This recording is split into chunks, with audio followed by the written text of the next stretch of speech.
Hello and welcome back. In this lesson, I want to talk specifically about the AWS CSA exam itself. So I have some important notes about the exam in the appendix. So over in the Orion papers, let's click on appendix and then on the About the Exam tab. So about the exam, well, the length of the exam is 80 minutes. You'll have 80 minutes to answer a total of 60 questions. The format of these questions are multiple choice, and the cost of the exam is $150 USD. Now, to register for the exam, you can follow this link here and create an account and schedule a time to take the exam. Now, it is important to know that the exam must be taken at a designated testing center, and these are located in or near most major cities around the world. Results for the exam are provided immediately after completing the exam. So that's actually really nice. You finish up the exam, you click the button to submit the exam, and within a few seconds, you have the results of whether or not you pass or failed. Now, I can tell you those few seconds that you wait can be a little stressful, but when you see the results page with the word pass, it's a great relief and great satisfaction as well. Now, how about preparing for the exam? Well, I have a couple of tips here, and basically what you should do is you follow along and work your way through this particular course. So you should watch and follow along with all video lessons. And what I mean by follow along is not just watch, but also have an AWS environment opened and follow along with what I'm doing in the particular videos. This is really important for getting in-depth, hands-on practice using AWS. Now, we also provide live labs as a part of this course, which you can also use to follow along, in which we will provision AWS environments for you in order to accomplish certain tasks.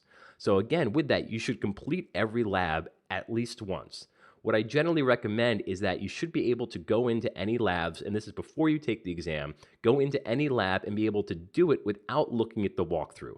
So have the task that is set out for the particular lab and just go about doing it quickly and efficiently without having to look up how to do it. You should pass every section quiz that is listed throughout this course. So over here, you're going to see that there's going to be a quiz at the end of each section. You should pass every single quiz, and you should strive to get 100% on all of those various quizzes. You should also pass the final practice exam a total of 3 times. So there's going to be a final practice exam at the bottom of the course, and you should look to pass that 3 times, which is going to be a requirement for you to achieve 100%. You should also memorize the instructor note card deck or create and memorize your own. And I'll show you how to access and do that in the next video. You should also read the provided AWS white papers. Now, this should not be overlooked, and I feel that it often is. Now, we provide here in the download section all various white papers that you should read. Now, some of these are as short as 10 to 15 pages. Others are as long as 50 to 70 pages. So this may seem like a lot of extra work, right? So you've followed now this entire course, you've gone through all the labs, you've taken all the quizzes, and now you're looking at having to read possibly hundreds of pages of actual text to further develop your knowledge of AWS. But here's the thing.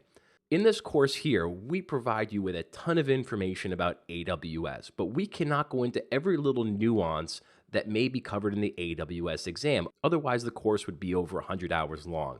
But what reading the white papers does is, one, if you read the white papers after you've gone through the course, it then supplements everything you've learned in the course. Everything will make a little more sense. It will add to your knowledge base. It will add to having those key concepts in memory. And they just may help provide you with some of those little nuances that we can't always cover in the course.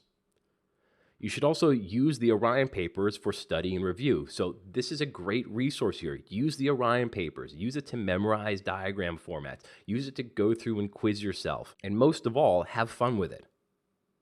And also, participate in the Linux Academy community or start and participate in a study group. And I'll go into a little more about that in the next lesson. Now, also, I have some exam tips and tricks. A while back, I wrote a blog post called Tips and Tricks for Taking the AWS Certification Exam. So you can click on the link here and it'll open up in another tab.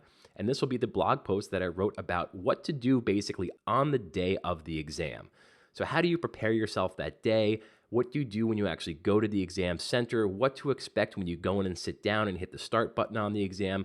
All sorts of tips and tricks to help you throughout that entire process of actually sitting for the exam. So I highly recommend you give this a read either now or towards the end of the course. So that's just a little bit about the AWS exam, and we will revisit this at the end of the course again. And with that, we will conclude this lesson. Thank you for watching. You may now move on.